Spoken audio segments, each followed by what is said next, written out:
Presiding Officer. Magandang hapon po, Sir Witness. Good afternoon, Your Honor. Afternoon. Gusto ko lang magtanong, clarificatory questions lang po ito. Dito ba sa ating bansa, dahil tinatanong ko po ito sa inyo, dahil kayo po investigating body, sa ating bansa, meron bang specific law pagdating sa mga banta sa Pangulo, Pangalawang Pangulo at kanyang mga successors? Or yan ba'y pasok lang sa grave threats, which is applied sa lahat? Applicable sa lahat ng tao? Based on my personal knowledge, sir, it's only on the grave threat, Your Honor. Which is applied to everyone, if I'm not mistaken. No? Kasi sa batas sa Amerika, sa Estados Unidos, meron po tinatawag na number 18 under the United States Code, Section 871. There is a specific law na pinagbabawal po itong mga threats to the President, Vice President, and its successors. May jail time po ito at may fine na malaki. As a matter of fact, dito sa panahon ni Pangulong Trump, marami na po silang kinasuhan at hinabla at napasok sa kulungan dahil sa paglabag nitong batas na ito.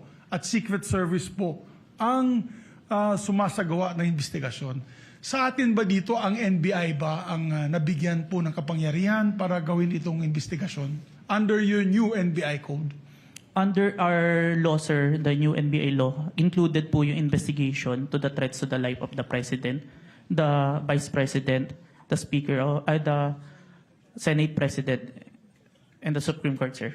So, klaro na kayo, nasa kapangyarihan ninyo. Kasi hindi pwede sa Presidential Security Group. Hindi katulad sa Estados Unidos, yung Secret Service ang talagang nanguhuli at nag-imbestiga. Sa atin dito sa Pilipinas, ang NBI po ang nangunguna sa investigasyon. Tama po ba yan o mali?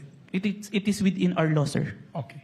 And this is just food for thought because not only are we senator judges, we're also legislators. It may be time that we also craft a law that will be specific on threats made to the President, Vice President, and its successors, meaning the Senate President, the Speaker of the House, and the Supreme Court Chief Justice. Sa Amerika kasi, sa batas po nila, and I'll just wrap up, the defendant, to secure conviction, the defendant communicated a threat, the defendant understood and intended the statement as a true threat, hindi po niya sinabi, joke only in the end. And pangatlo, the defendant knowingly and willfully makes the threat. So just food for thought as legislators as well. So maraming salamat po, Mr. President. Thank you, Senator Judge Zubiri. We now proceed to